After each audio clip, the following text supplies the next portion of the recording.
Hola a todos, bienvenidos a mi canal Hello You. Hoy vamos a hacer un maratón de reading. Damos gracias a esta página agendaweb.org. Let's start. Nasruddin and the Pot. One day, Nasruddin borrowed a pot from his neighbor Ali. The next day, he brought it back with another little pot inside. "That's not mine," said Ali. "Yes, it is," said Nasruddin. "While your pot was staying with me, it had a baby." Sometime later, Nasruddin asked Ali to lend him a pot again. Ali agreed, hoping that he would once again receive 2 pots in return. However, days passed and Nasruddin had still not returned the pot. Finally, Ali lost patience and went to demand his property. "I am sorry," said Nasruddin. "I can't give you back your pot since it has died." "Died?" screamed Ali. "How can a pot die?" "Well," said Nasruddin, "you believed me when I told you that your pot had had a baby." Nasruddin goes shopping. One day Nasruddin went to town to buy new clothes. First, he tried on a pair of trousers. He didn't like the trousers, so he gave them back to the shopkeeper. Then he tried a robe which had the same price as the trousers. Nasruddin was pleased with the robe, and he left the shop. Before he climbed on his donkey to ride home, the shopkeeper and the shop assistant ran out. "You didn't pay for the robe," said the shopkeeper. "But I gave you the trousers in exchange for the robe, didn't I?" replied Nasruddin. "Yes, but you didn't pay for the trousers either," said the shopkeeper. "But I didn't buy the trousers," replied Nasruddin. "I am not so stupid as to pay for something which I never bought." Nasruddin's visitors. One day a visitor came to Nasruddin's house. "I am your cousin from Konya," he said, "and I have brought you a duck to celebrate the visit." Nasruddin was delighted. He asked his wife to cook the duck and served the visitor a fine dinner. The next day another visitor arrived. "I am the friend of the man who brought you the duck," he said. Nasruddin invited him in and gave him a good meal. The next day, another visitor arrived and said he was the friend of the man who had brought the duck. Again, Nasruddin invited him in for a meal. However, he was getting annoyed. Visitors seemed to be using his house as a restaurant. Then another visitor came and said he was the friend of the man who had brought the duck. Nasruddin invited him to eat dinner with him. His wife brought some soup to the table, and the visitor tasted it. "What kind of soup is this?" asked the visitor. "It tastes just like warm water." "Ah," said Nasruddin, "that is the soup of the soup of the soup of the duck." Nasruddin and the beggar. One day, Nasruddin was up on the roof of his house, mending a hole in the tiles. He had nearly finished, and he was pleased with his work. Suddenly, he heard a voice below call, "Hello!" When he looked down, Nasruddin saw an old man in dirty clothes standing below. "What do you want?" asked Nasruddin. "Come down and I'll tell you," called the man. Nasruddin was annoyed, but he was a polite man, so he put down his tools. Carefully, he climbed all the way down to the ground. "What do you want?" he asked when he reached the ground. "Could you spare a little money for an old beggar?" asked the old man. Nasruddin thought for a minute. Then he said, "Come with me." He began climbing the ladder again. The old man followed him all the way to the top. When they were both sitting on the roof, Nasruddin turned to the beggar. "No," he said. Nasruddin and the Smell of Soup. One day a poor man who had only one piece of bread to eat was walking past a restaurant. There was a large pot of soup on the table. The poor man held his bread over the soup, so the steam from the soup went into the bread and gave it a good smell. Then he ate the bread. The restaurant owner was very angry at this, and he asked the man for money in exchange for the steam from the soup. The poor man had no money, so the restaurant owner took him to Nasruddin, who was a judge at that time. Nasruddin thought about the case for a little while. Then he took some money from his pocket. He held the coins next to the restaurant owner's ear and shook them so that they made a jingling noise. "What was that?" asked the restaurant owner. "That was payment for you," answered Nasruddin. "What do you mean? That was just the sound of coins," protested the restaurant owner. "The sound of the coins is payment for the smell of the soup," answered Nasruddin. "Now go back to your restaurant." Nasruddin the Ferryman. Nasruddin once had an old boat, which he used to ferry people across the river. One day he was taking a university professor to the other side. "What is the square root of 9? asked the professor. "I don't know," answered Nasruddin. "How do you spell elephant?" asked the professor. "I have no idea," replied Nasruddin. "Didn't you study anything at school?" demanded the professor, surprised. "No," said Nasruddin. "Then you wasted half your life," said the professor. Nasruddin was silent for a little while, then he said, "Can you swim?" "No," said the professor. "Then you wasted all of your life," said Nasruddin. "We are sinking." Two Sisters and the Cat. Mrs. Wilson and Mrs. Smith are sisters. Mrs. Wilson lives in a house in Duncan, and Mrs. Smith lives in a condominium in Victoria. One day Mrs. Wilson visited her sister. When her sister answered the door, Mrs. Wilson saw tears in her eyes.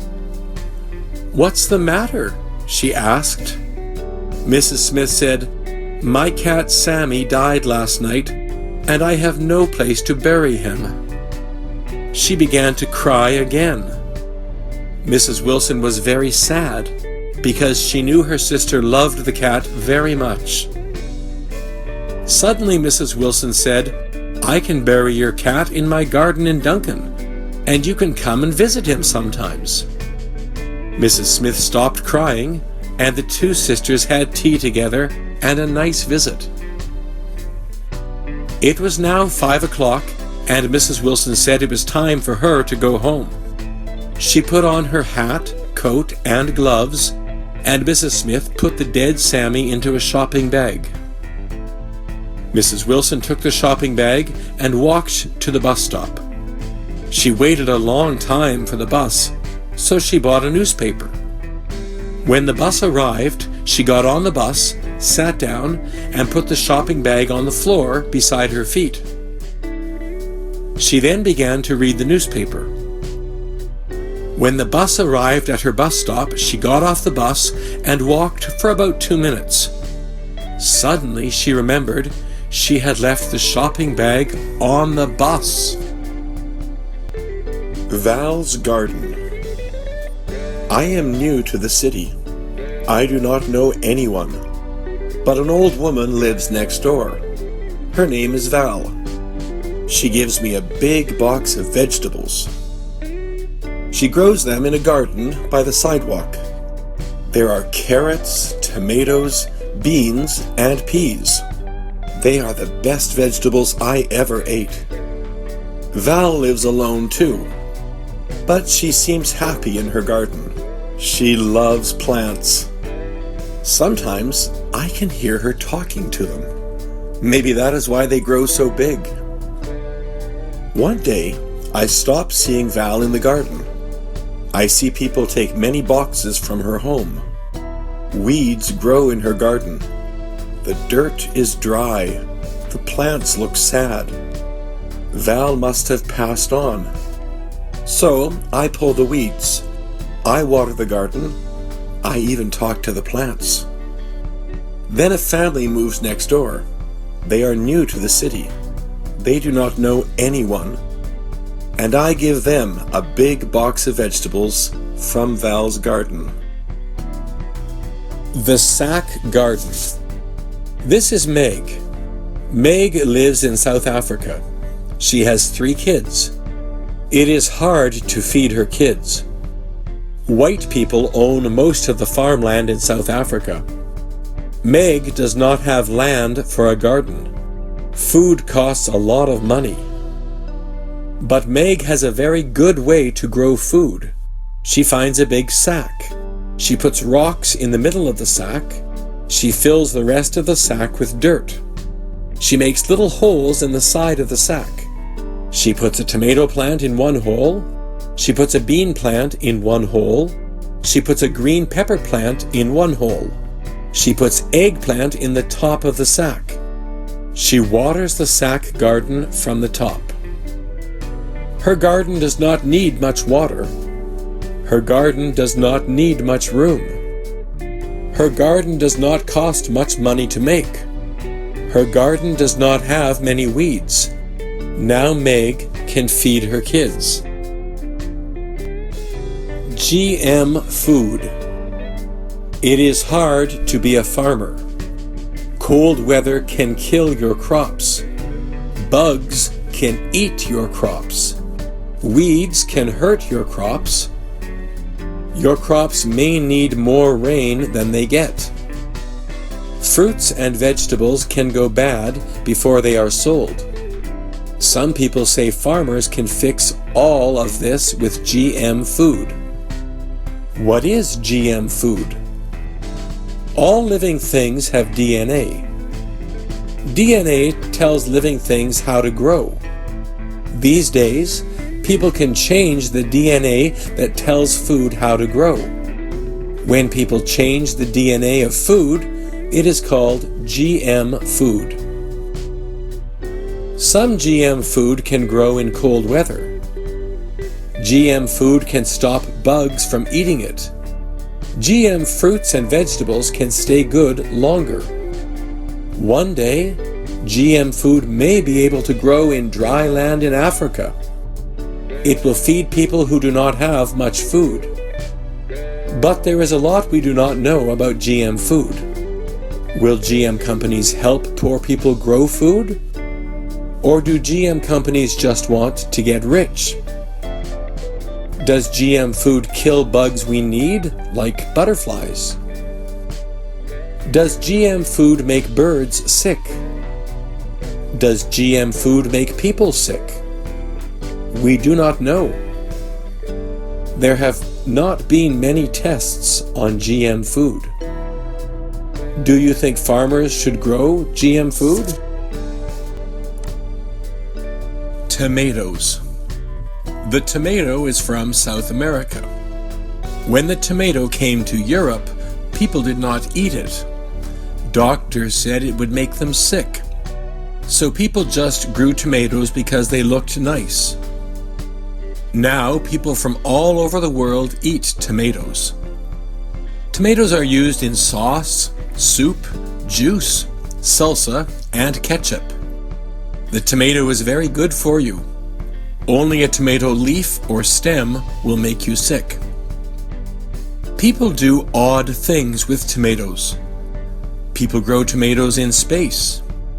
There is a big tomato fight every year in Spain.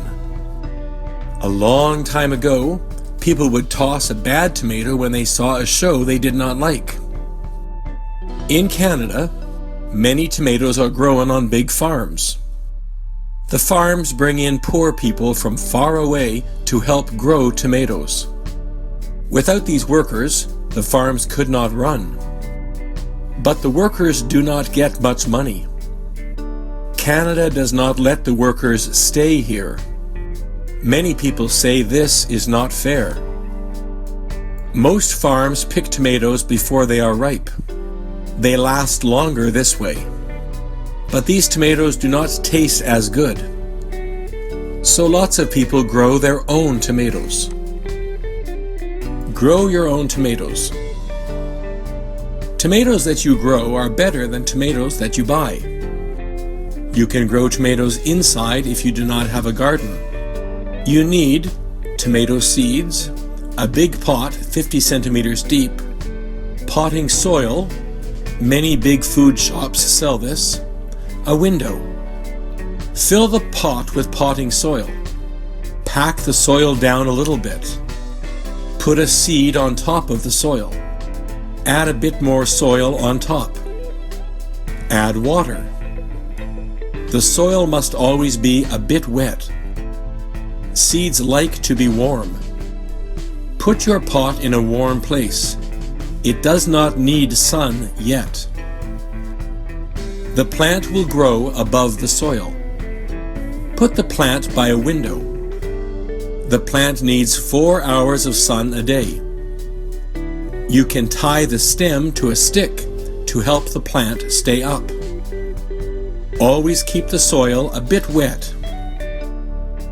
Pick the tomatoes when they are the same red color top to bottom. Enjoy. Canada's tallest tree. A man named Randy liked to hunt trees. He looked for big trees and old trees.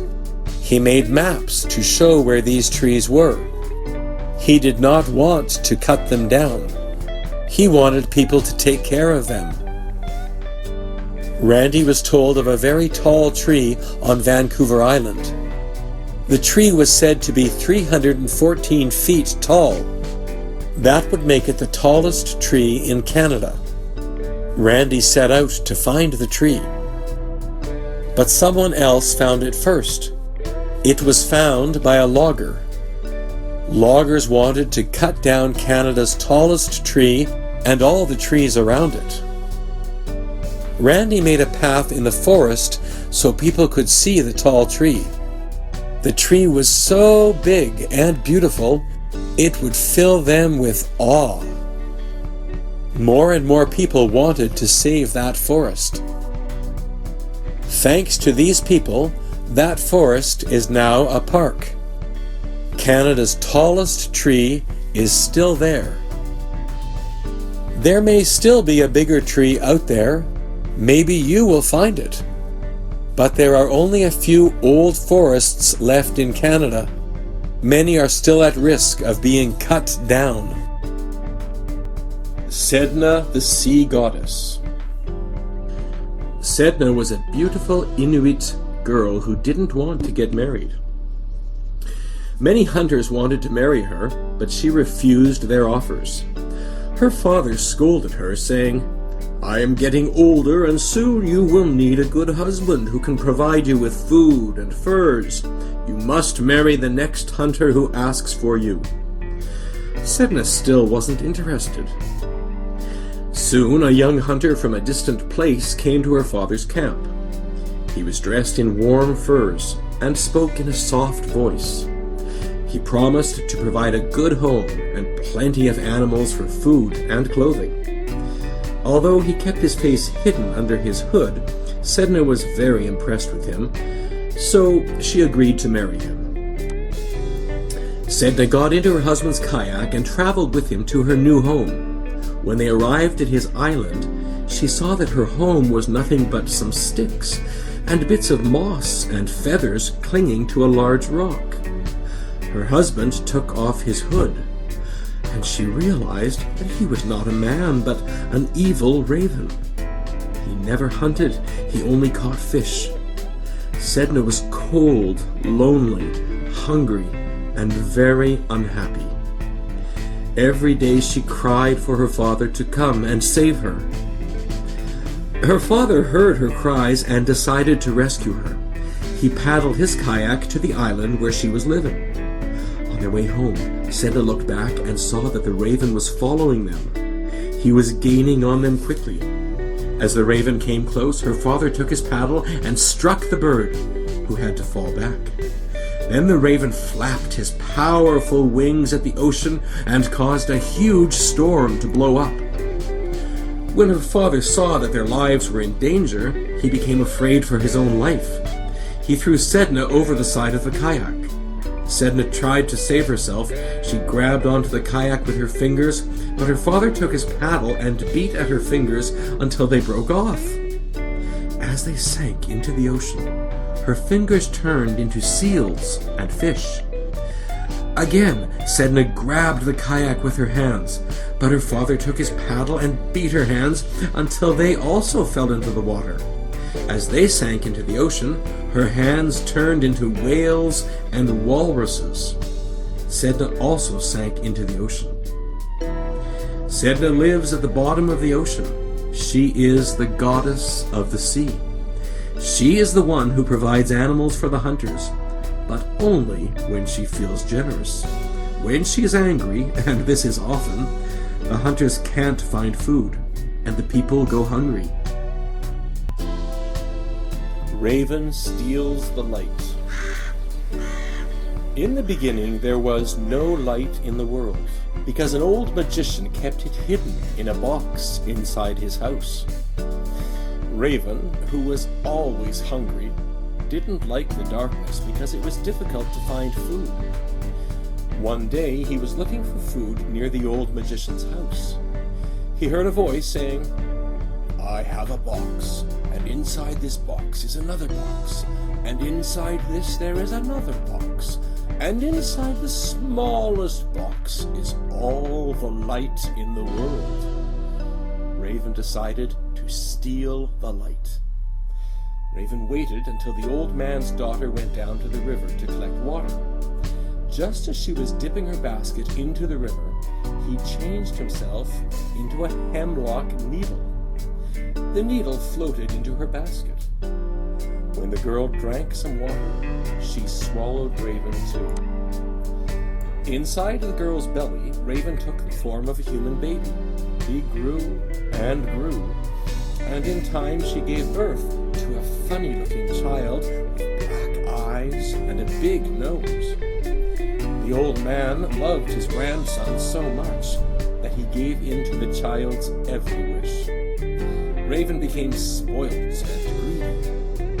He was bored with all his toys and wanted to play with the box that held the light. Finally, the grandfather opened the box and tossed the glowing ball of light to Raven. As soon as Raven caught the light, he immediately changed into his bird form. Holding the light in his beak, he flew up the chimney hole into the dark world. The magician was angry. He wanted to get the light back into his box. He flew after Raven. The light was heavy in Raven's beak, and he was getting tired. The magician was coming closer.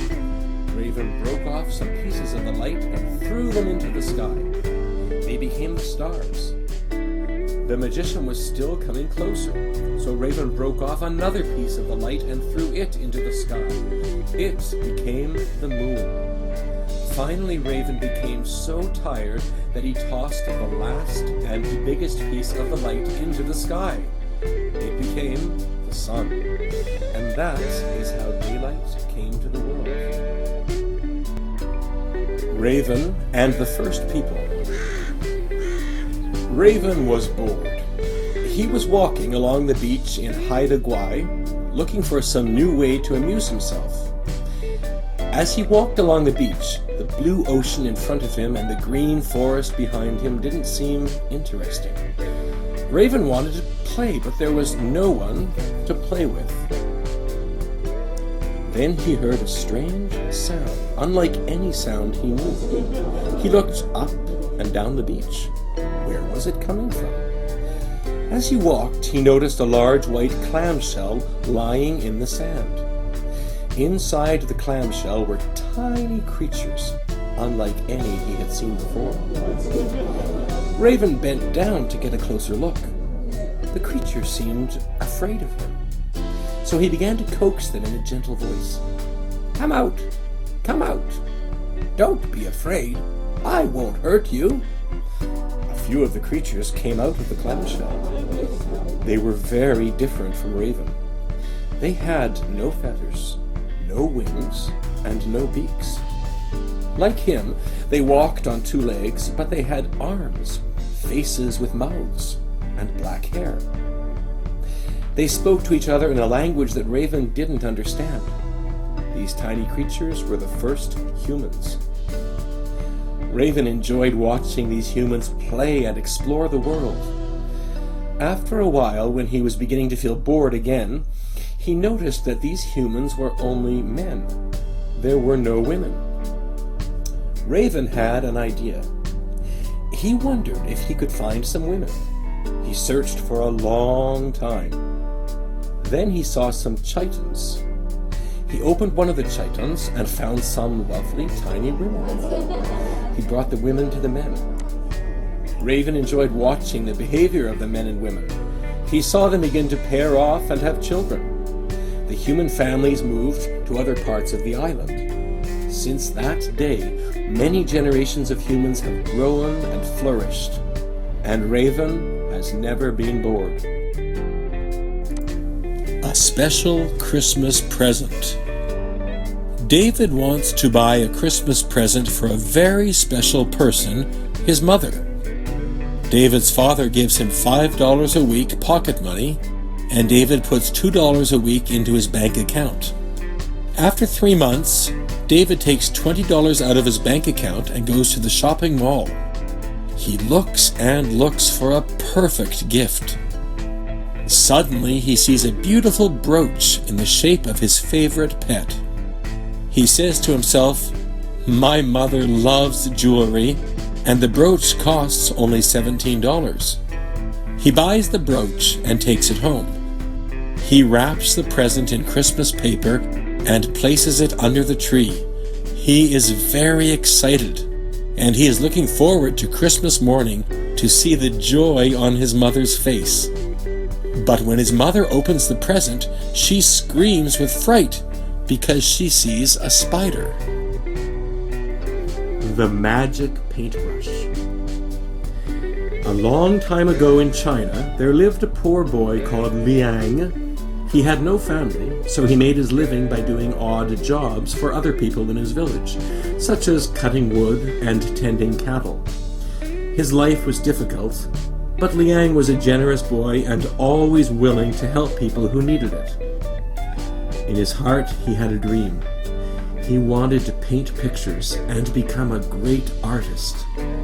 He practiced drawing all the time. When he was in the forest cutting wood, he drew birds and animals with a stick. If he was looking after a farmer's cows, he drew on the sides of the barn. Whatever he was doing, he drew. Plants, animals, birds, and people. He thought of nothing else except drawing, and soon he became very good at it. One night Liang dreamed that an old man gave him a paintbrush. The man said it was a magic paintbrush, and Liang should use it to help people. When Liang woke up the next morning, he was surprised to see that he had a beautiful paintbrush in his hand. Liang was hungry, so he painted a bowl of rice. Suddenly the rice became real, and he ate it. Now he felt happy, so he drew a bird. The bird came to life and flew away. When Liang went into the village, he met an old farmer carrying water from the river to his field. It was a long walk, and the man was very tired. Liang painted a river beside the field, and the river came to life. Now, the farmer could easily bring the water to his crops. Soon Liang met another villager who was crying because his cow had died in the night, and there was no milk for his children. Liang drew a cow, and it came to life. The villager was overjoyed and happily began to milk his cow. From that day, Liang used his paintbrush to help the people in his village. Whenever they needed something, Liang would paint it. Soon the villagers began to prosper, and word of Liang's magic paintbrush began to travel beyond the village. People asked him, "Why don't you use your magic paintbrush to become rich?" "What else do I need?" replied Liang. "I feel rich because I can help." It wasn't long before a rich man who lived near the village heard about Liang's magic paintbrush and thought he would use it to make himself richer than the emperor. This man decided to steal Liang's paintbrush. He sent some of his thugs to Liang's home, where they captured Liang and put him in prison. The rich man took the paintbrush. The rich man wanted to show off his power, so he invited some friends to his house. He drew a lot of pictures, but not one picture became real. The rich man figured there must be some special secret that he didn't know about, so he sent for Liang. When Liang stood before him, he said, "If you draw some pictures for me and they become real, I will let you go free." Liang knew that this rich man was not a good man. He didn't want to help, but he wanted to be free. He had an idea. He said, "I will help you, but you must let me go." "Paint me a golden mountain," said the rich man. "I want to go there and get lots of gold." What he didn't say out loud was, "And then I will be the richest man in the kingdom, richer even than the emperor himself." Liang drew a picture of the sea. "Why did you draw the sea?" said the rich man. "I told you to draw the mountain. I want gold, not fish." "The mountain is on the other side of the sea," replied Liang. "I'll show you." Liang drew the golden mountain on the other side of the sea. When the rich man saw the mountain shining in gold, his eyes lit up like two yellow suns. "Yes," he said, "that's much better. But the mountain is far from here. How will I get there?" "I'll draw you a boat to get to the mountain," said Liang, and he drew a golden dragon boat that was even bigger and more beautiful than the emperor's boat. The rich man climbed aboard the boat and stood in the bow facing the golden mountain. He said to Liang, "Now, draw me a wind to take the boat to the mountain." Liang began to draw a wind, and the boat set sail. The rich man stretched his arms out to grab the golden mountain. "Make the wind stronger so I can get there faster," he said to Liang. Liang kept drawing, and the wind got stronger. Soon the wind became a terrible gale, and the rich man's beautiful boat sank beneath the sea and took him down with it. People say that Liang married a beautiful girl from his village and had a big family, and they were happy all their days. The Monkey and the Crocodile. Once there was a monkey who lived in a navel tree beside a river. This navel tree produced more fruit than any other tree in the jungle, and its fruit was fresher and sweeter than the fruit on all the other trees. Every day when the monkey ate this fruit, he was very happy.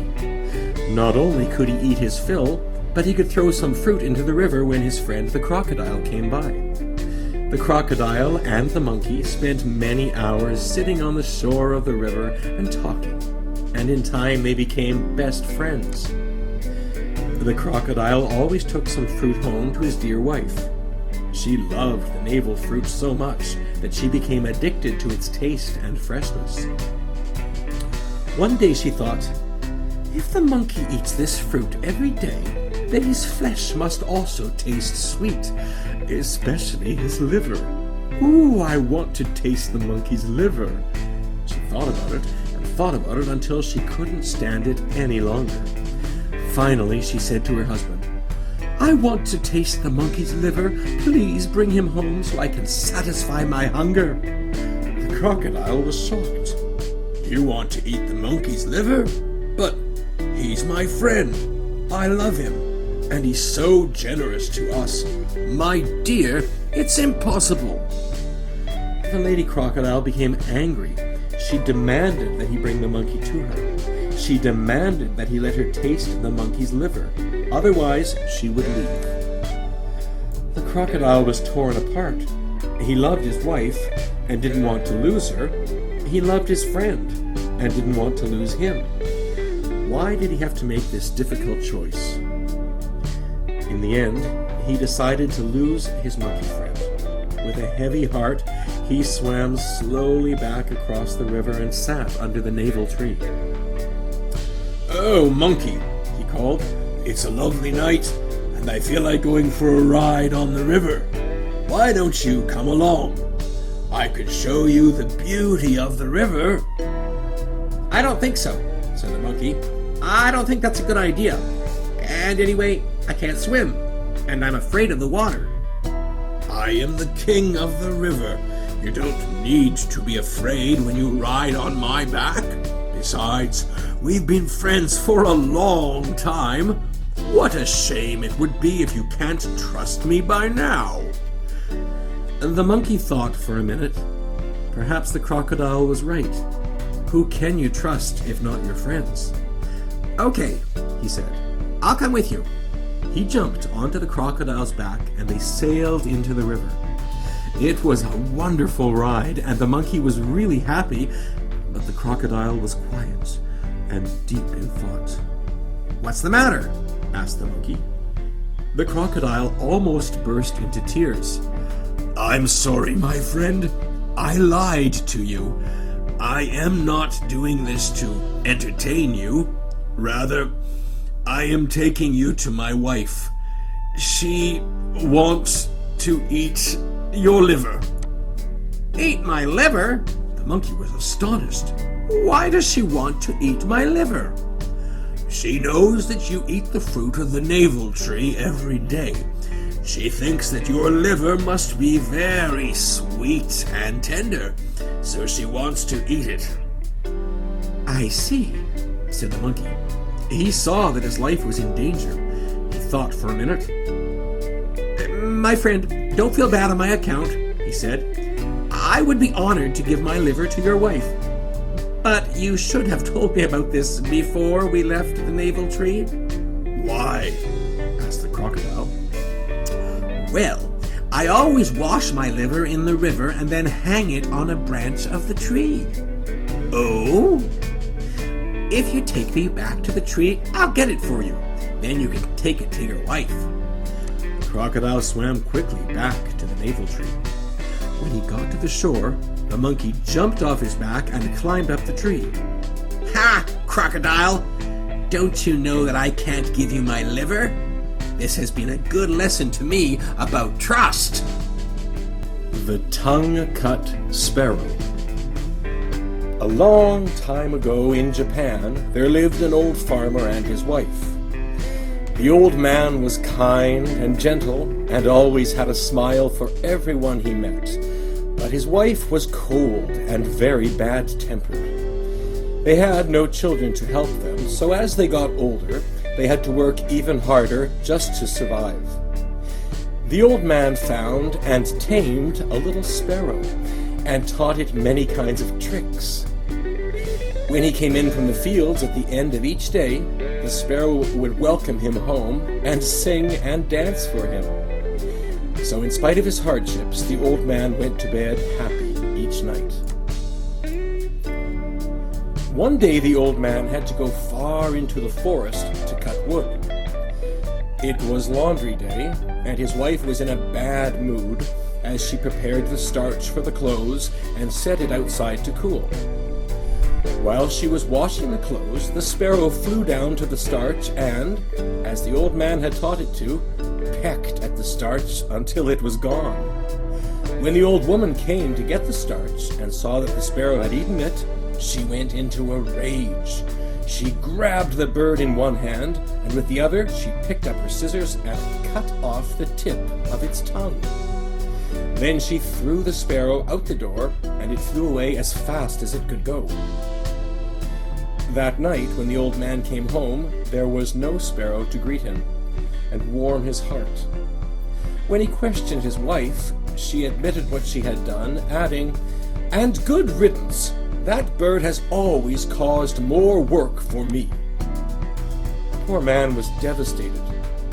Before dawn the next morning, he took off to look for his little sparrow. He wandered through fields and forests, calling, "Mr. Sparrow! Mr. Sparrow, where are you now? How can I help you, my poor little tongue-cut sparrow? After a long time searching, he came to a large bamboo wood, where he finally met the sparrow again. The old man ran forward to greet his little pet. They talked for a while, and the old man could see that the sparrow no longer suffered from any injury. The sparrow invited the old man home. He introduced his family and asked his wife to prepare a delicious feast. During the meal, the sparrow's daughters danced and sang for the old man. It was the best hospitality the old man had ever experienced. When it was time for the old man to return home, the sparrow brought out 2 wicker baskets, one large and one small. He said, "Here is a parting gift for you. Choose the one you want." "Thank you," said the old man. "Since I'm not as strong as I used to be, and I have a long way to go, I'll take the smaller one." So he strapped the smaller one to his back and returned home. Immediately his wife began to scold him for being away so long, and didn't stop until he opened the basket, and onto their floor spilled gold and silver and all kinds of precious jewels. With the sparrow's gift, they had enough to be comfortable in their old age. But the woman didn't stay happy for long. "Why didn't you choose the bigger basket?" she scolded. "Then we could be very rich indeed and live in a bigger house and have servants. How could you be so stupid?" The old woman decided to visit the sparrow. She went into the forest and walked and walked until she found the sparrow's house in the bamboo wood. The sparrow and his family were not pleased to see her, but they were kinder than she, so they invited her in. She ate quickly and then called for her gift. When the 2 baskets were set out before her, she chose the larger one. Without even thanking them, she strapped it to her back and returned home. When she opened the basket, a horde of demons sprang out and tormented her to death. The old man was comfortable and happy for the rest of his days. The most amazing structure on Earth. There are people who say the most amazing structure on Earth is the human brain. It is so complex that it took about 700 million years to develop. Humans started out as worm-like creatures that used one end of the body to move forward. Ever so slowly, a bunch of nerves began developing at that one end, the head. These nerves help the creature to sense light, food, and danger. Eventually, this bunch of nerves became the creature's brain. To carry messages from the brain to other parts of the body, the creature grew a spinal cord.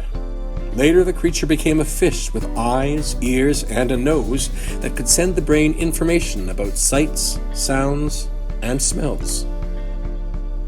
More time passed, and the fish grew arms and legs so it could move about on land.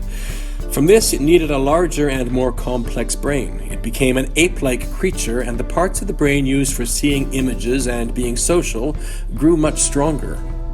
Finally, the ape-like creature became human, with a brain that was capable of reason, emotion, creativity, memory, and the ability to judge right from wrong.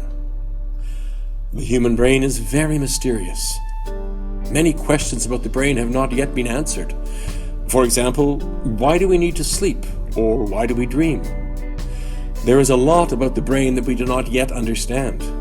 Believe it or not, people used to think of the brain as useless stuffing. Of course, we now know the brain is our control center. The surface of the brain is called the Cerebral Cortex. It is the part of the brain that makes us intelligent, and it consists of 4 parts called lobes.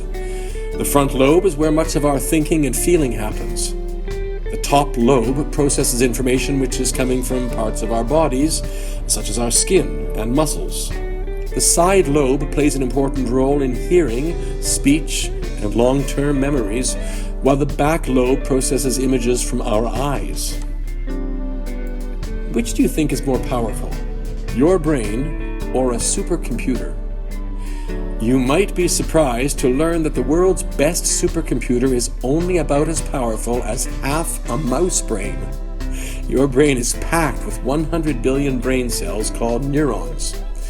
They send information to your body telling it what to do, and they receive information from each of your senses, what you see, feel, taste, hear, and touch. All of this information travels to and from parts of your body along your spinal cord, which is like a highway found down the center of your back. As the information travels from neuron to neuron, pathways are created. When you think about or practice something again and again, those pathways get stronger. That's how the brain learns and remembers. Actually, you were born with most of the neurons you have now, but when you were a baby, you didn't have many pathways to connect them. As an adult, you now have more than 125 trillion connections between your neurons. No computer on Earth can compete with the speed of your brain and how much information it can hold. Boost your brain power. Many different factors affect how well we learn. While we can't control all of these factors, there are many that we can. For example, fuel for our brain comes from calories in the food we eat. In fact, 20% of the calories we eat are used by our brain. Although not all calories help the brain, research suggests that some foods such as egg yolk, whole grains, nuts, fish, dark leafy green vegetables, beans, strawberries and blueberries might be especially good for concentration and memory. Drinking enough water is also important. The brain is more than 70% water. If we don't drink enough water, it affects our concentration. We need around 6 to 8 glasses of non-sugary, non-alcoholic fluid each day. Moreover, studies suggest that the brain does not do well with sudden rushes of sugar, so sweet fizzy drinks do not help the brain either. Remember also the importance of oxygen, which is carried to the brain by your blood. When you move your body, your blood flow increases and your brain gets more oxygen. Going for a walk, running, or riding a bike really help get oxygen to the brain, as do stretching and breathing deeply. Besides exercise, rest is important. Getting enough rest boosts our mood and helps us concentrate. What's more, when we are asleep, the brain practices what we did during the day. We actually learn in our sleep. If you have a hard time falling asleep, try listening to gentle music, thinking positive thoughts, or reading something funny to relax. Avoid video games and exciting TV shows in the hour before bedtime. Stress can also stop the brain from working at its best. Some people fight stress by imagining a beautiful box. When it's time to concentrate on something, they imagine filling that box with all the things that give them stress. Then they imagine putting that box away until they have time to deal with whatever is inside. Don't forget that your brain gets information from your senses. Therefore, your brain will have an easier time focusing and remembering when vision, hearing, smell, touch, and taste are involved. Use your vision to help you learn by imagining what you read, like a movie in your mind. This is called visualizing. Underline or highlight important information in a text with a yellow marker, and use different colors when you take notes. Make charts, mind maps, flashcards, diagrams, or draw pictures. Use your hearing to help you learn by reading out loud or explaining the new information to someone else. Use your sense of taste by chewing gum while you learn. Yet another way to boost your brain power is to create an environment where you work well. Many people, for instance, work better in light from a window. Temperature can also make a difference. A room that is too warm might make you feel sleepy. Lots of people find it easier to concentrate in rooms that are tidy. Some people find it helpful to listen to music when they study, while others prefer silence. Get rid of any distractions, whatever they may be. For example, turn off your cell phone and let people in your home know that you need to be left alone. Secrets of a happy brain. The human brain remembers negative experiences more easily than positive ones.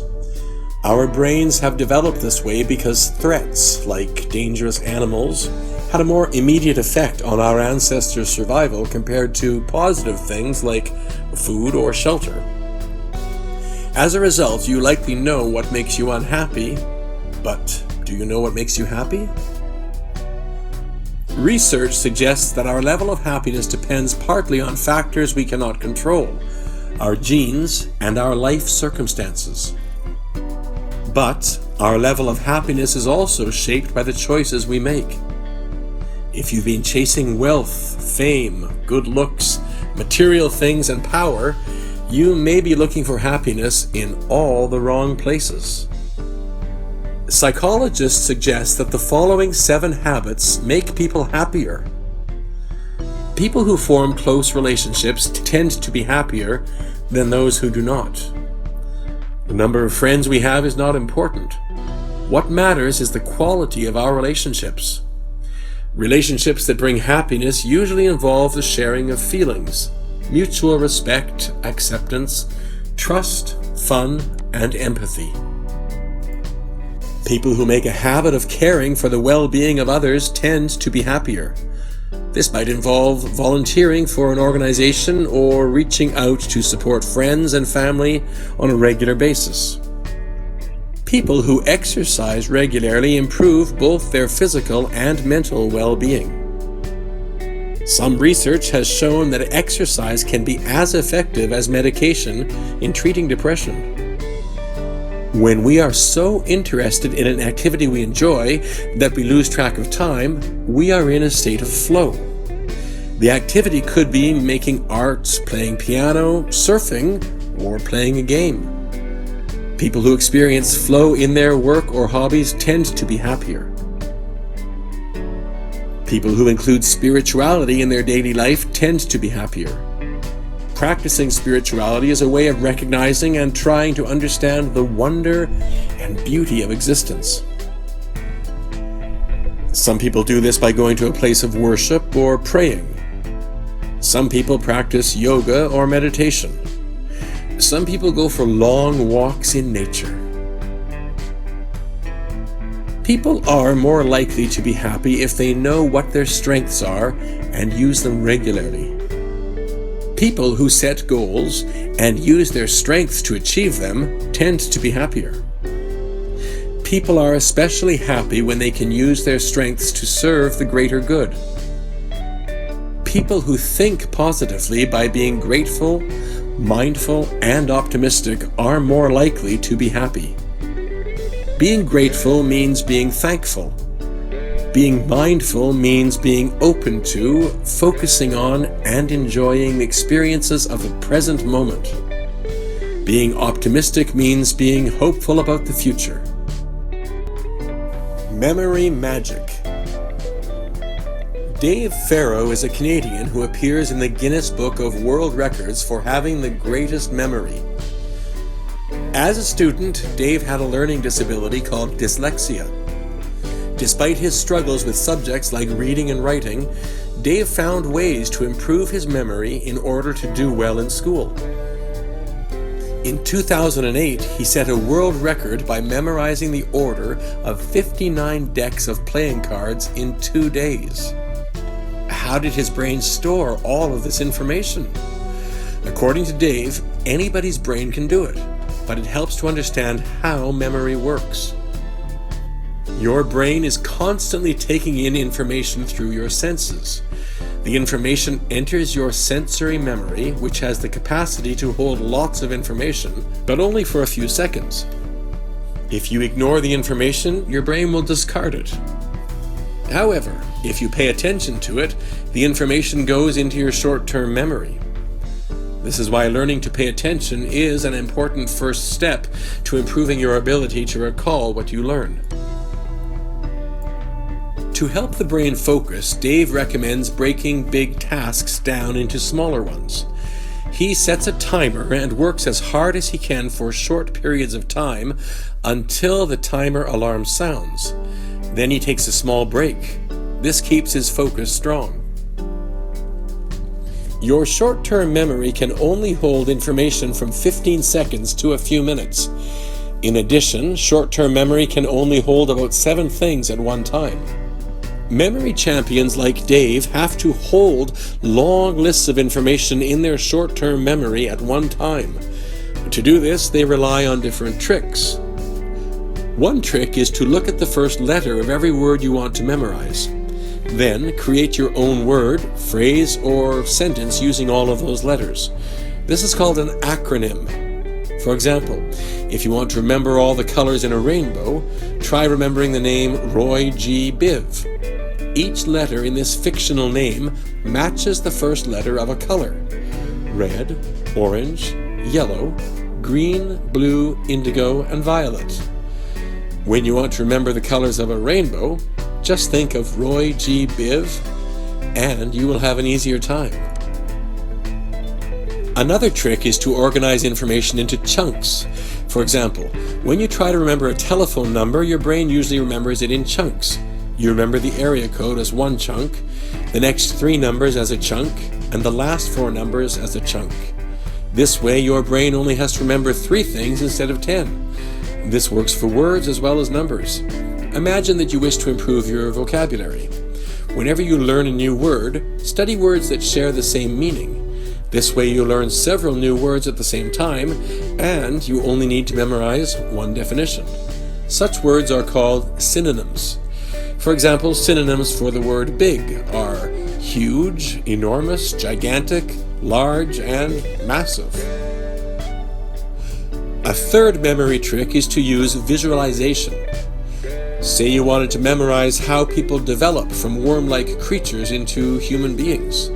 First, create a picture in your mind for each stage. Picture a worm, a fish, a monkey, and a human.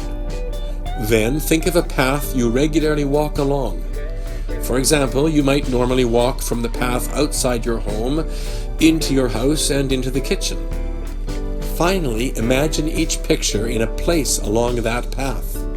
For instance, in the garden you might see a worm. There might be a garbage can in the garden. You can imagine that the garbage can is full of rainwater and inside you can see a fish. When you enter the house, you might see a bedroom door. You can imagine a monkey is jumping on the bed. Then you might see a member of your family, a human, cooking dinner. Visualize that path a few times and you'll have the information memorized. Visualization works because the brain remembers images well, and the wackier an image is, the easier it is to remember. If you don't keep using the information, your brain throws it away. If you keep reviewing the information, it will go into your long-term memory. The more you practice recalling the information, the better you will be at remembering it. Try these tips the next time you need to remember a phone number, a new word, or something for school. Put to the test. Some students bring good luck charms to school on test days. They might keep a 4-leaf clover in their pocket or wear a pair of lucky underwear. While these things can't hurt, there are better ways of doing well on a test. Writing a test is like running a marathon. Both activities require you to do your best for a long time. There are a couple of strategies you can use to stay relaxed, focused, and motivated for the whole test. Runners train before a big race. They practice their skills in the same conditions they will face in the marathon. You can train for a test in a similar way. For a reading test, there may be comprehension questions on vocabulary, main idea, details, cause and effect, sequence, and inferences. You may also be asked to summarize the text. For a writing test, you will likely be asked to write a paragraph about a given topic. The topics will often involve describing something, explaining how to do something, telling a story about something, or giving your opinion about something. The goal of a test is usually to independently apply the skills you have learned and practiced in class. Just like before a big race, it is a good idea to take care of your basic needs before the test begins. For example, get plenty of sleep the night before. During the day of the test, get enough to eat. Go to the bathroom ahead of time. These things will help you focus. When you get the test, don't forget to put your name on it. Then take a quick look at each page. A long test may have different sections. Notice how many marks each section is worth. Like a runner, you will want to be careful about your pace. If you have a limited amount of time to complete the test, you will want to leave yourself enough time for the sections that are worth the most marks. Now you are ready to begin answering the questions. Read the instructions and questions very carefully. Make sure you understand what you are being asked to do. If you do not understand a question, ask your instructor. If you feel nervous, you may want to build your confidence by starting with the questions that are easiest for you. Some runners use positive self-talk when they're struggling. They tell themselves things like, "I feel good about myself and my abilities. I am not going to worry. I will do the best that I can." Give this strategy a try. You can also take some short brain breaks between sections to take some deep breaths. Roll your neck and shoulders and massage your temples. During a reading test, it can help to do a quick pre-reading exercise you have been taught, even if it is not part of the instructions. For example, try scanning the text to figure out the topic before you read the whole thing more carefully.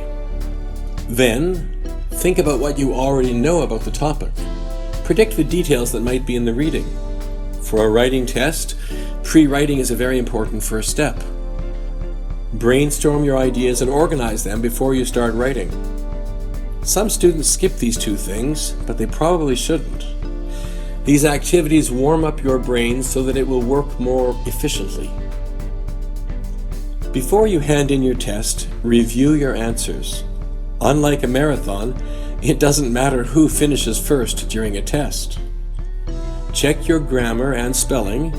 Make sure your instructor will be able to read your handwriting. Finally, be sure that you answered every question. Follow these tips and, if your lucky underwear doesn't work, you will have a solid backup plan in place. The death car. It was a cold night in September.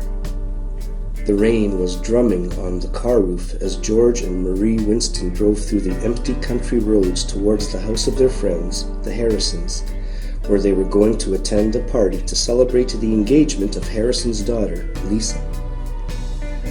As they drove, they listened to the local radio station, which was playing classical music.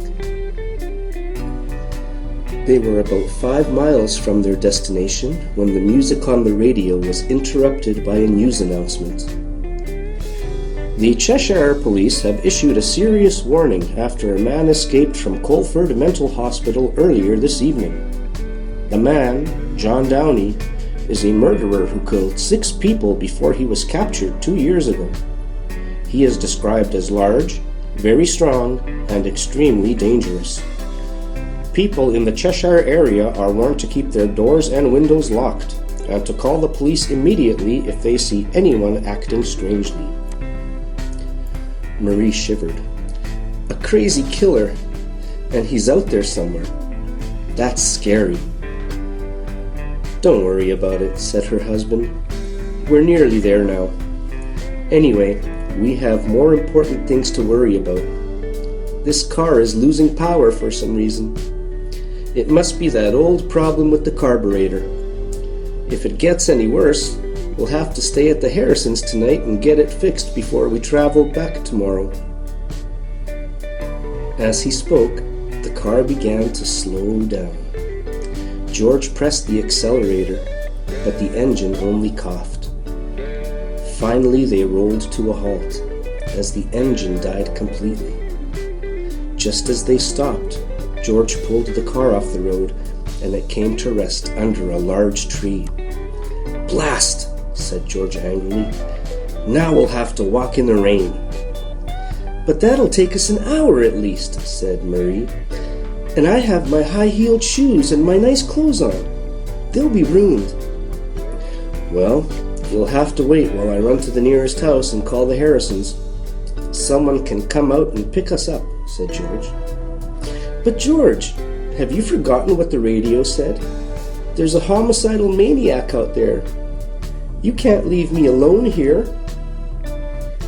You'll have to hide in the back of the car. Lock all the doors and lie on the floor in the back, under this blanket. No one will see you. When I come back, I'll knock 3 times on the door. Then you can get up and open it. Don't open it unless you hear 3 knocks." George opened the door and slipped out into the rain. He quickly disappeared into the blackness. Marie quickly locked the doors and settled down under the blanket in the back for a long wait. She was frightened and worried, but she was a strong-minded woman. She had not been waiting long, however, when she heard a strange scratching noise. It seemed to be coming from the roof of the car. Marie was terrified. She listened, holding her breath. Then she heard 3 slow knocks, one after the other, also on the roof of the car. Was it her husband? Should she open the door? Then she heard another knock, and another. This was not her husband. It was somebody or something else. She was shaking with fear, but she forced herself to lie still. The knocking continued. Bump, bump, bump, bump. Many hours later, as the sun rose, she was still lying there. She had not slept for a moment. The knocking had never stopped all night long. She did not know what to do. Where was George? Why had he not come for her? Suddenly, she heard the sound of 3 or 4 vehicles racing quickly down the road. All of them pulled up around her, their tires screeching on the road. At last, someone had come. Marie sat up quickly and looked out of the window. The 3 vehicles were all police cars, and 2 still had their lights flashing. Several policemen leaped out. One of them rushed towards the car as Marie opened the door. He took her by the hand. "Get out of the car and walk with me to the police vehicle, miss. You're safe now. Look straight ahead. Keep looking at the police car. Don't look back. Just don't look back." Something in the way he spoke filled Marie with cold horror. She could not help herself.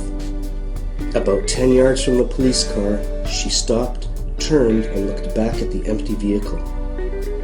George was hanging from the tree above the car, a rope tied around his neck. As the wind blew his body back and forth, his feet were bumping gently on the roof of the car. Bump, bump, bump, bump. The choking dog. Come on, move it, idiot!" Joanne beat impatiently on the steering wheel of her Mercedes sports car. How stupid to get caught up in the rush hour. She had planned to leave work early this afternoon at 3 o'clock to give herself a chance to relax and have a bath before going out to a meeting of her local tennis club. But just at 10 to 3, a client had arrived, and it was 2 hours before she had finished dealing with the man. When she came out of her office, all the other staff in the Highlight Advertising Agency had already left. Now she was stuck in a traffic jam in central Birmingham at 5:30, and at 6:30 she was expected to be chairing a meeting of the tennis club. There would be no time for any hot bath. Ahead of her, the traffic was moving at last, and she swung quickly out into the center lane to turn right and raced the last half-mile through the quiet suburban streets to her house. Pulling up on the driveway, she leaped out of the car and ran for the house. As she opened the door, she nearly tripped over Sheba, who was standing behind it. "Hey, Sheba, hello," she said, bending down to stroke the large Alsatian dog's head. "I've got no time for you now, but I'll take you out as soon as I get back from the tennis club." It was then that she noticed something worrying about the dog. Sheba seemed to be coughing or choking, her stomach pumping repeatedly, as if she was trying to vomit something up. She was obviously in real discomfort and could hardly breathe. Her sad eyes gazed up at Joanne helplessly. "Oh, damn. This is all I need now," said Joanne to herself, dropping her briefcase and bending down to take a closer look. A sick dog. Today of all days. On closer examination, Sheba did look very sick, and Joanne realized she would have to take her down to the vet immediately. Luckily, the vet's surgery was only a few streets away, and Joanne quickly loaded the dog, still coughing and choking, into her car for the short drive. When she got there, the surgery was just about to close for the day. Luckily, Dr. Stern had not left yet, and when he saw the state of Sheba, he brought her quickly into his office. "It looks like something is stuck in her throat," said Dr. Stern. "It shouldn't take me too long to get it out." "Listen, Doctor, I'm really in a rush to get to a meeting. Can I leave her with you and go and get changed? I'll be back in 10 minutes to pick her up, then I'll take her on to the meeting with me. Is that okay?" "Sure," said the doctor. "You get going. I'll see you in 10 minutes. Joanne jumped back into her car again and made the quick trip round to her house in a couple of minutes. As she was once more entering the hallway, the phone on the table by the door began to ring. She picked it up, annoyed by this additional interruption to her plans. "This is Dr. Stern," said an anxious voice. "Is that you, Joanne?" "Of course it's me," said Joanne, surprised at the sound of his voice. "No one else lives here." "I want you to get right out of that house immediately," said the doctor's voice. "Right now. I'm coming round right away, and the police will be there any time now. Wait outside for us." The phone went dead. Joanne stared at it. She was confused, but she was also a little frightened by the obvious fear in the voice of the doctor. She replaced the receiver, then quickly backed out of the door and ran into the street.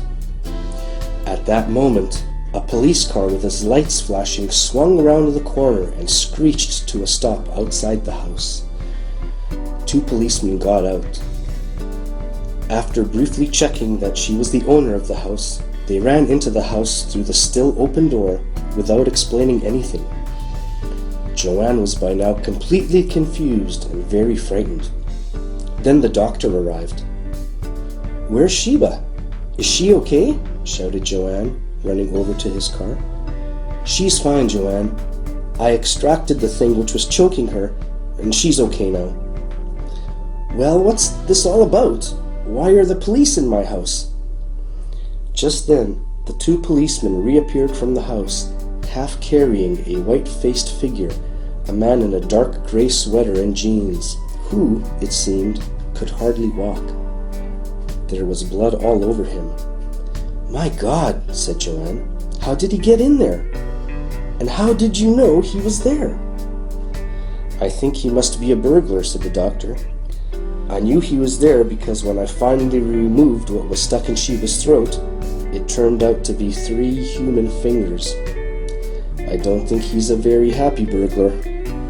The carpet fitter.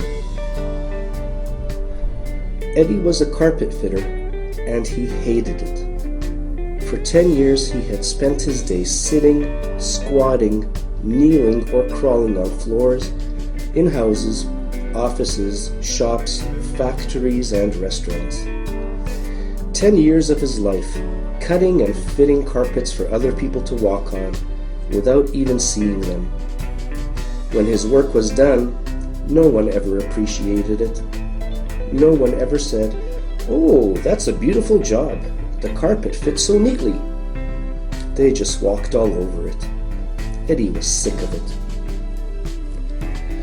He was especially sick of it on this hot, humid day in August, as he worked to put the finishing touches to today's job. He was just cutting and fixing the last edge on a huge red carpet which he had fitted in the living room of Mrs. Van Broog's house.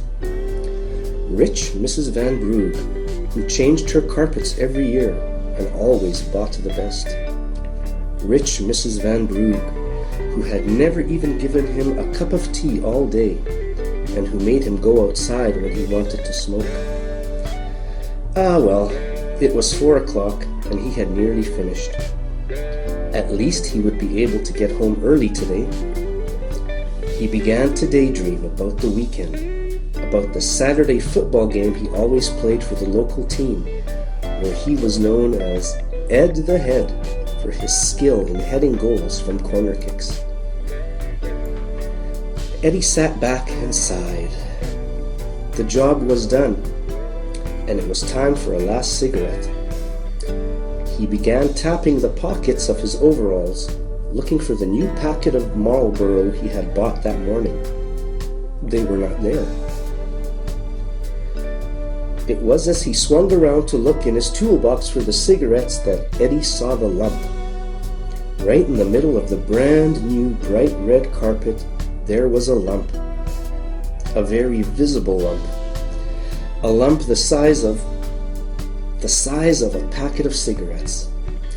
"Blast!" said Eddie angrily. "I've done it again. I've left the cigarettes under the blasted carpet." He had done this once before, and taking up and refitting the carpet had taken him 2 hours. Eddie was determined that he was not going to spend another 2 hours in this house. He decided to get rid of the lump another way. It would mean wasting a good packet of cigarettes, nearly full, but anything was better than taking up the whole carpet and fitting it again. He turned to his toolbox for a large hammer. Holding the hammer, Eddie approached the lump in the carpet. He didn't want to damage the carpet itself, so he took a block of wood and placed it on top of the lump. Then he began to beat the block of wood as hard as he could. He kept beating, hoping Mrs. Van Brugge wouldn't hear the noise and come to see what he was doing. It would be difficult to explain why he was hammering the middle of her beautiful new carpet. After 3 or 4 minutes, the lump was beginning to flatten out. Eddie imagined the cigarette box breaking up and the crushed cigarettes spreading out under the carpet. Soon, he judged that the lump was almost invisible. Clearing up his tools, he began to move the furniture back into the living room, and he was careful to place one of the coffee tables over the place where the lump had been, just to make sure that no one would see the spot where his cigarettes had been lost. Finally, the job was finished, and he called Mrs. Van Brugge from the dining room to inspect his work. "Yes, dear, very nice," said the lady, peering around the room briefly. "You'll be sending me a bill, then?" "Yes, madam, as soon as I report to the office tomorrow that the job is done." Eddie picked up his tools and began to walk out to the van. Mrs. Van Brugge accompanied him. She seemed a little worried about something. "Young man," she began, as he climbed into the cab of his van, laying his toolbox on the passenger seat beside him, "while you were working today, you didn't by any chance see any sign of Armand, did you? Armand is my parakeet. A beautiful bird, just beautiful, such colors in his feathers. I let him out of his cage, you see, this morning, and he's disappeared. He likes to walk around the house, and he's so good. He usually just comes back to his cage after an hour or so and gets right in. Only today he didn't come back. He's never done such a thing before. It's most peculiar." "No, madam, I haven't seen him anywhere," said Eddie as he reached to start the van, and saw his packet of Marlboro cigarettes on the dashboard where he had left it at lunchtime, and remembered the lump in the carpet, and realized what the lump was, and remembered the hammering, and began to feel rather sick. The Hitch-Hiker. As Andrea turned off the motorway onto the road to Brockburn, the small village in which she lived, it was 4 o'clock in the afternoon, but already the sun was falling behind the hills. At this time in December, it would be completely dark by 5 o'clock. Andrea shivered. The interior of the car was not cold, but the trees bending in the harsh wind and the patches of yesterday's snow still heaped in the fields made her feel chilly inside. It was another 10 miles to the cottage where she lived with her husband, Michael, and the dim light and wintry weather made her feel a little lonely. She would have liked to listen to the radio, but it had been stolen from her car when it was parked outside her office in London about 2 weeks ago, and she had not got around to replacing it yet. She was just coming out of the little village of Mickley when she saw the old lady standing by the road with a crude handwritten sign saying Brockbourne in her hand. Andrea was surprised. She had never seen an old lady hitchhiking before. However, the weather and the coming darkness made her feel sorry for the lady, waiting hopefully on a country road like this with little traffic. Normally, Andrea would never pick up a hitchhiker when she was alone, thinking it was too dangerous. But what was the harm in doing a favor for a little old lady like this? Andrea pulled up a little way down the road, and the lady, holding a big shopping bag, hurried over to climb in the door which Andrea had opened for her. When she did get in, Andrea could see that she was not, in fact, so little. Broad and fat, the old lady had some difficulty climbing in through the car door with her big bag, and when she had got in, she more than filled the seat next to Andrea. She wore a long, shabby old dress, and she had a yellow hat pulled down low over her eyes. Panting noisily from her effort, she pushed her big brown canvas shopping bag down onto the floor under her feet, and said in a voice which was almost a whisper, "Thank you, dearie. I'm just going to Brockbourne." "Do you live there?" asked Andrea, thinking that she had never seen the old lady in the village in the 4 years she had lived there herself. "No, dearie," answered the passenger in her soft voice. "I'm just going to visit a friend. He was supposed to meet me back there at Mickley, but his car won't start, so I decided to hitchhike. There isn't a bus until 7, and I didn't want to wait. I knew some kind soul would give me a lift." Something in the way the lady spoke, and the way she never turned her head, but stared continuously into the darkness ahead from under her old yellow hat, made Andrea uneasy about the strange hitchhiker. She didn't know why, but she felt instinctively that there was something wrong, something odd, something dangerous. But how could an old lady be dangerous? It was absurd. Careful not to turn her head, Andrea looked sideways at her passenger. She studied the hat, the dirty collar of the dress, the shapeless body, the arms with their thick black hairs. Thick black hairs? Hairy arms? Andrea's blood froze. This wasn't a woman. It was a man. At first, she didn't know what to do. Then, suddenly, an idea came into her racing, terrified brain. Swinging the wheel suddenly, she threw the car into a skid and brought it to a halt. "My God!" she shouted. "A child! Did you see the child? I think I hit her." The old lady was clearly shaken by the sudden skid. "I didn't see anything, dearie," she said. "I don't think you hit anything."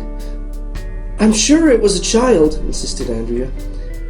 "Could you just get out and have a look? Just see if there's anything on the road?" She held her breath. Would her plan work? It did. The passenger slowly opened the car door, leaving her bag inside, and climbed out to investigate. A soon as she was out of the vehicle, Andrea gunned the engine and accelerated madly away. The car door swung shut as she rounded a bend, and soon she had put a good 3 miles between herself and the awful hitchhiker. It was only then that she thought about the bag lying on the floor in front of her. Maybe the bag would provide some information about the real identity about the old woman who was not an old woman. Pulling into the side of the road, Andrea lifted the heavy bag onto her lap and opened it curiously. It contained only one item, a small hand axe with a razor-sharp blade. The axe and the inside of the bag were covered with the dark red stains of dried blood. Andrea began to scream. The American pepper. "Mummy! Mummy!" shouted little Morna, racing from the front door through to the kitchen. "There's a parcel! The postman's brought a parcel!" Her mother, Savni, looked at her in surprise. She had no idea who could have sent them a parcel. Maybe it was a mistake. She hurried to the door to find out. Sure enough, the postman was there, holding a parcel about the size of a small brick. "From America, madam," he said. "See? American stamps." It was true. In the top right-hand corner of the brown paper parcel were 3 strange-looking stamps showing a man's head. The package was addressed to Savni in big, clear, black letters. "Well, I suppose it must be from Great Aunt Pasni," said Savni to herself as the postman went on his way down the street, whistling. "Although it must be 20 years since we heard anything from her, I thought she would have been dead by now." Savni's husband Jornas and her son Arinas were just coming in from the garden, where Murna had run to tell them about the parcel. "Well, open it then," said Arinas impatiently. "Let's see what's inside." Setting the parcel down in the middle of the table, Savni carefully began to tear open the paper. Inside, there was a large silver container with a hinged lid, which was taped shut. There was also a letter. "What is it? What is it?" demanded Murna impatiently. "Is it a present?" "I have no idea," said Savni in confusion. "I think it must be from Great Aunt Pasni. She went to America almost 30 years ago now, but we haven't heard from her in 20 years. Perhaps the letter will tell us." She opened the folded page cautiously, then looked up in dismay. "Well, this is no help," she said in annoyance. "It's written in English. How does she expect us to read English? We're poor people. We have no education. Maybe Pasni has forgotten her native language after 30 years in America." "Well, open the pot anyway," said Jornas. "Let's see what's inside." Cautiously, Savni pulled the tape from the neck of the silver pot and opened the lid. 4 heads touched over the top of the container as their owners stared down inside. "Strange," said Arinas. "All I see is powder." The pot was about 1/3 full of a kind of light gray powder. "What is it?" asked Murna, mystified. "We don't know, darling," said Savni, stroking her daughter's hair. "What do you think?" Murna stared again into the pot. "I think it's coffee," she announced finally. "American coffee." "It's the wrong color for coffee, darling," said Jornas thoughtfully. "But maybe she's on the right track. It must be some kind of food." Murna, by now, had her nose right down into the pot. Suddenly, she lifted her head and sneezed loudly. "It got up by doze," she explained. "That's it," said Arinas. "It must be pepper. Let me try some." Dipping a finger into the powder, he licked it. "Yes," he said, "it's pepper all right. Mild, but quite tasty. It's American pepper." "All right," said Savni. "We'll try it on the stew tonight. We'll have American-style stew." That evening, the whole family agreed that the American pepper had added a special extra taste to their unusual evening stew. They were delighted with it. By the end of the week, there was only a teaspoonful of the grey powder left in the silver container. Then Savni called a halt. "We're saving the last bit for Sunday. Dr. Haret is coming to dinner, and we'll let him have some as a special treat. Then it will be finished." The following Sunday, the whole family put on their best clothes, ready for dinner with Dr. Haret. He was the local doctor, and he had become a friend of the family many years before, when he had saved Arinas's life after an accident. Once every couple of months, Savni invited the doctor for dinner, and they all looked forward to his entertaining stories of his youth at the university in the capital.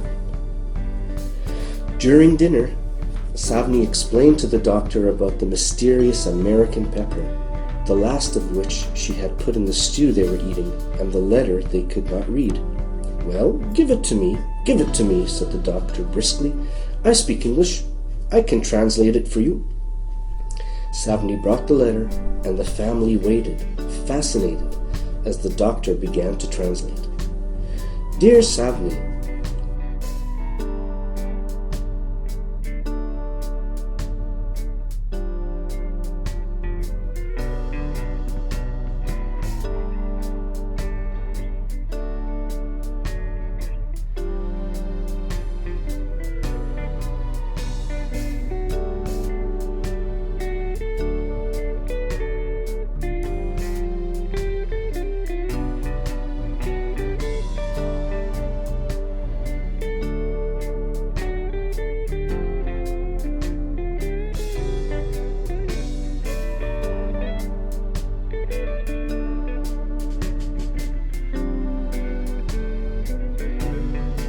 Positive effects on children of owning a dog. Brendan's best friend is Tip. Tip and Brendan are inseparable. They teach each other things and they look after each other. Tip has helped Brendan become more responsible, more caring, and a better friend. Brendan is a 9-year-old boy and Tip is a 10-year-old dog. Brendan and Tip are an example of how owning a dog can have a positive effect on a child's development. Having a dog develops a child's sense of responsibility, broadens his capacity for empathy, and teaches the nature of friendship. Having a dog helps a child learn how to act responsibly. As a dog owner, the child must take care of the animal's daily needs. The dog must be fed and exercised every day. A dog is completely dependent on its owner for all its needs, including the need for good health and a safe environment. Therefore, being responsible for a dog also means taking care of the dog so that it stays healthy. Furthermore, the owner must take responsibility for the safety of the dog and the safety of the people it comes into contact with. If the child forgets any of these duties and responsibilities or ignores any of the dog's needs, the dog will suffer. This teaches the child that his responsibility to the dog is more important than his desire to play with his toys, talk on the phone, or watch TV. This is true not only for the care of a dog, but also for the care of oneself, another person, or one's job. Learning how to take responsibility for the health and welfare of a dog leads to learning how to take responsibility for oneself. Another lesson that a child can learn from having a dog is how to be empathetic. Empathy is the ability to put oneself in another person's, or in this case, another creature's, situation and imagine that person's or creature's feelings or problems. A dog cannot express itself with speech, so its owner must learn how to interpret its behavior. The child must learn to understand what the dog's behavior means. Is the dog frightened, aggressive, or sick? The child needs to understand what is going on in the dog's mind. Understanding a situation from the dog's perspective helps the child understand why the dog is behaving in a certain way and what the dog needs. The result of learning to read a dog's behavior is that the child develops empathy. By learning how to empathize with a dog, the child also learns how to empathize with other people. This leads to the child becoming a more considerate and caring person. Being considerate and caring are important characteristics in a good friend. One of the most significant benefits of owning a dog is the example of true friendship that a dog provides. A dog gives unconditional love to its owner. A dog will not stop loving its owner because of a little anger, indifference, or neglect. The dog will wait patiently for its owner to pat its head and say a few kind words. This acceptance of the negative qualities and appreciation for the positive qualities of its owner provide a wonderful model of how to be a good friend. A child soon realizes that his dog will always listen to him, will always be ready to play with him, will always protect him, and will always forgive him. A child who has learned to be even half as good a friend to others as his dog is to him will have learned one of the most valuable lessons in life. These are some of the most important lessons a child will ever learn. The benefits of owning a dog will last the child's entire lifetime. The understanding and appreciation of responsibility, empathy, and friendship that a child develops from the experience of having a dog will help him or her grow into a reliable, caring, and mature adult. From carrots to renovations, how I spent $10,000 without really trying. Do you believe that a kilogram of carrots could cost $10,000? My carrots cost me that much last year. Last summer, I had to completely renovate my kitchen, and it was all because of a bunch of carrots. The story begins with my picking 12 carrots from my vegetable garden and ends with my getting a new kitchen. I have a vegetable garden, and every summer I enjoy eating my own vegetables. One day last summer, I picked a dozen carrots. Usually, as soon as I have picked the carrots, I clean the dirt off them by rinsing them in a bucket of water. I keep a full bucket of water beside the garden just for this purpose. But this day, as I was getting up from the ground with my 12 carrots, I tripped and fell over the bucket. The water spilled out of the bucket and went all over my feet. I ran into the house to change my shoes and socks. When I was finally dry and clean, I realized that I had very little time to make dinner. The carrots were part of dinner, so I decided to wash the carrots quickly in the kitchen sink. The carrots were covered in a large amount of dirt from the garden. I put the carrots in the sink, rinsed them with water, and watched all the dirt wash away down the drain. Next day, when I was washing dishes, I noticed that the water drained out of the sink much more slowly than usual. It drained so slowly that I went to the store and bought a bottle of special drain cleaner. I used the drain cleaner and the water seemed to drain a little faster. However, the following day the drain worked even more slowly. I spent $100 on different kinds of drain cleaner. None of them worked. Soon the water did not drain at all. At this point, I called a plumber to come and fix my drain. The plumber tried a lot of different cleaners and equipment, but nothing worked. He tried to go under the house to check the pipes, but he couldn't reach them. He had to cut a hole in the floor where the drain pipe was in order to try to find the problem. While he was cutting the small hole, he accidentally cut the hot water pipe. Hot water sprayed over the plumber onto the floor, behind the computers, under the refrigerator. Water went everywhere. 2 hours later, we finally finished cleaning up all the water, but the water had caused a lot of damage. My refrigerator stopped working because the water had affected the electrical wires. I called an electrician to come and fix the refrigerator. The electrician had to move the refrigerator to work on the wires. In order to move the refrigerator, she had to balance it on an angle and pull it away from the wall. As the electrician was balancing it, she tripped over the plumber's tools. She fell down and the refrigerator tipped over.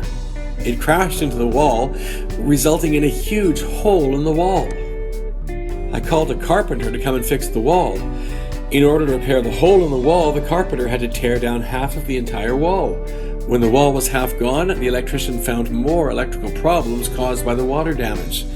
This resulted in the other half of the wall being removed to replace the damaged wiring. Meanwhile, the plumber was still looking for the source of the drain problem. Since the kitchen was in a terrible mess anyway, the plumber decided to remove part of the floor to look at the pipe there. In the middle of the floor, he found the problem. The dirt from the carrots was stuck in the pipe. and nothing could go through or past the clump of dirt. Now I had a sink that did not drain, a refrigerator that did not work, a wall that was gone, and part of a floor that was missing. I looked at this disaster and decided that what I really needed was a new kitchen. Finally, I called a house builder to come and fix my kitchen. 3 weeks later, I had a new sink, a new refrigerator, new cupboards on a new wall, new tiles on a new floor, and $10,000 less in my bank. I have learned my lesson. I never wash carrots in the kitchen sink. I get them clean and ready to eat from the store. The effects of stress. There's a famous expression in English, "Stop the world, I want to get off." This expression refers to a feeling of panic or stress that makes a person want to stop whatever they're doing, try to relax, and become calm again. Stress means pressure or tension. It is one of the most common causes of health problems in modern life. Too much stress results in physical, emotional, and mental health problems. There are numerous physical effects of stress. Stress can affect the heart.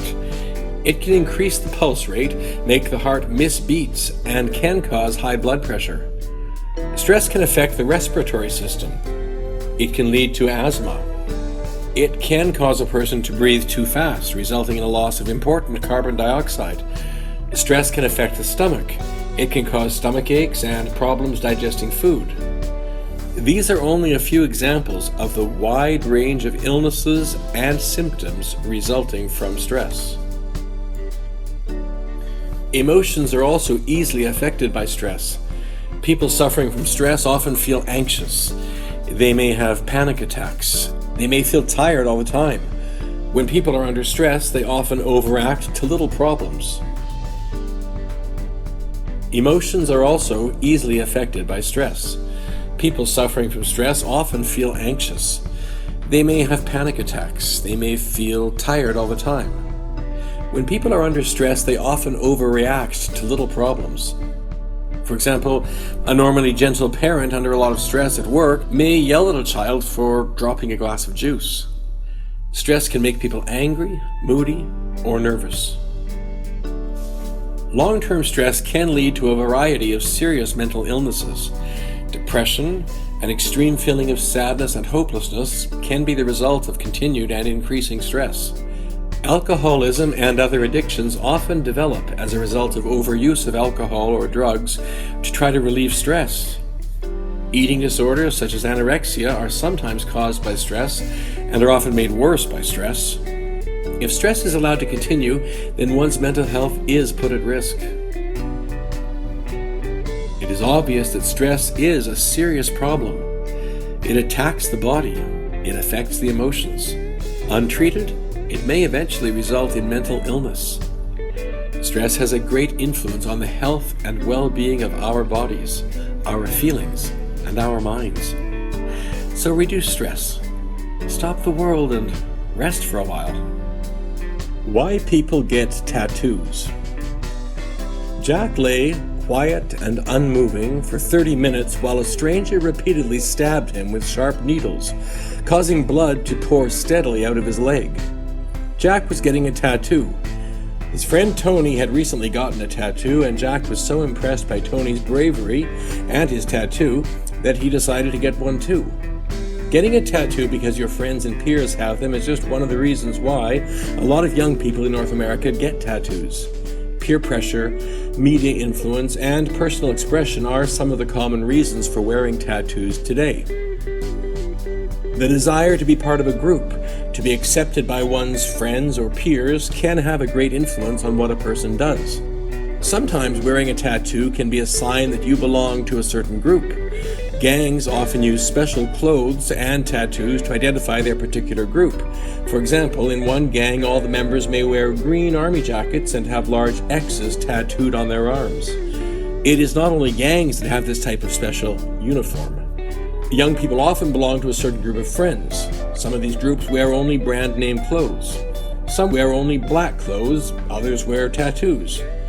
When a person's friends are all doing something, such as getting a tattoo, that person is more likely to do the same thing and get a tattoo too.